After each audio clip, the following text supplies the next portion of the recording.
Hey there, stackers. What's up? Big Stack McGee here with another silver video for you. Well, I've been kind of on the sidelines for the last few days, primarily because it's been very busy. I have had no unboxings to do. So I wanted to put together a quick video that answers a couple of questions that I've had via private message or topics that I've come across recently. The first one says this. Hello, I've been watching your videos and videos from other precious metals collectors. There's something I don't understand about why people do this. It seems the most common reason people are buying precious metals is because of inflation and the fear that our money won't be worth anything sometime in the future. But if that's the case, why are there companies that are in the business of selling precious metals? As payment for the product, they accept the very money people are worried will become worthless. I would think that they would want to hold on to the gold and silver instead of exchanging it for the money. Thanks for your time in reading this message. So I just want to talk a little bit about that. First of all, yes, silver and gold have always been valuable. Many of us stackers regard it as the one true money, throughout the centuries, etc. And bullion dealers are places that we can supply ourselves with that. But not everybody thinks that fiat is going to zero or that there's going to be a end of the game financial meltdown. Certainly, people are uncomfortable with the economy, global economy, etc. But again, not everyone thinks that fiat is going to zero. And bullion dealers are a business just like anywhere else. They provide precious metals as their product. Think about like I guess I'm going to compare it to this, like the organic foods wave that we've been on for the last decade or so. There are a lot of people that believe that unless you're eating organic foods, your food is laced with chemicals and poisons and pesticides and all that kind of stuff, which is true actually. But people believe varying degrees on how important that is. But you're going to be able to find quite a few stores carry a lot of organic foods, right? But grocery stores that provide that, many grocery stores that have these organic foods also sell tons of junk food and processed foods and all that kind of stuff. So they don't make any kind of value call on the products that they sell. They just provide it. And that's kind of how bullion dealers are. They move the product. Now, the proprietors themselves, the people that own the companies, may in fact be stackers. They may have their own personal beliefs on that and stack themselves, but their company makes money in the selling of bullion.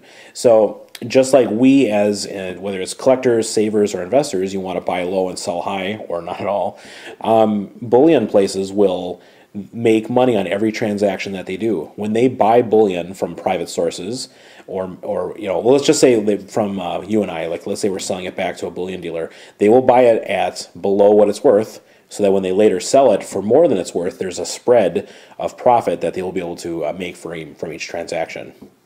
So hopefully that clarifies that. At least that's my take on it. If you have any other, for you people watching, if you have anything to add, please go ahead and add it in the comments section. But here's another question. What to stack? There's been some great videos recently on, do you stack low premium silver and as much as you can? Do you stack numismatics because even though there's a premium over even just a year or two, you can double or triple your value of what you have. This is definitely a subjective topic. I don't believe there's any one true right answer beyond the answer that Big Silver One has been giving, which is, who cares? Just start stacking. It's at this time. It's like if you haven't done anything, getting any kind of precious metals, I think, is a good choice. Just get something. My personal belief right now, I guess I would say that I'm about 95% low premium bullion and those kind of products, and about 5% collectible / premium products. And the reason that I do that has nothing to do with anything other than the fact that I am not as knowledgeable in the numismatics yet. I think compared to the average person, I'm quite knowledgeable, but I'm not comfortable in a couple of areas with it yet. I do think that numismatic stacking makes a lot of sense, and I anticipate that the older I get and the more that I know, I will gravitate more towards that, but I want to acquire more knowledge on that subject first. I think what I mean by that is I want to know how to make sure that I can profit from it.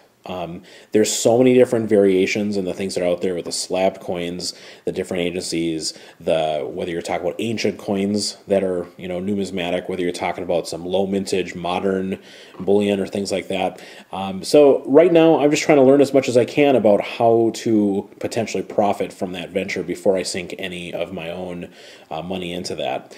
With low premium stuff, you're completely tied to the price of silver and gold, and that is usually one of the things that people discourage. Then, well, they'll say, if you're a stacker and you stack with just low premium stuff and silver and gold take a huge dive, well, then your stuff is all worth less. Whereas if you're collecting numismatic or collectible things, even though you may see a dive in the metals prices, your collectibles will still retain either most or all of its value based upon its collectability.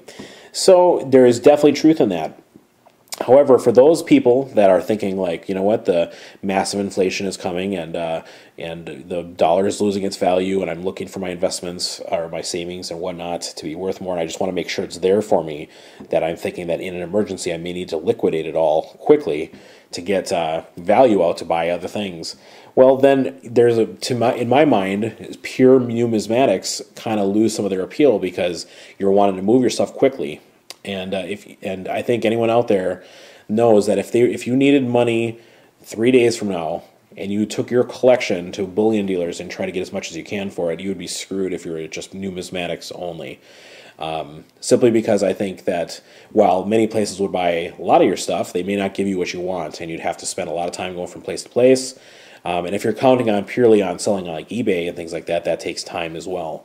So for me right now, I'm primarily low premium bars and rounds, and I do like the government issued bullion and stuff like that. I consider that to be low premium stuff, as opposed to numismatics at least. But like I said, I have a huge interest in numismatics, and I'm moving in that direction. So the more I know, and the more I learn how to potentially move some of that stuff if I needed to, I will probably go more in that direction as well. So I hope that clarifies at least my thoughts on those two subjects. Please comment away, leave your thoughts on either of those, and I would sure appreciate that.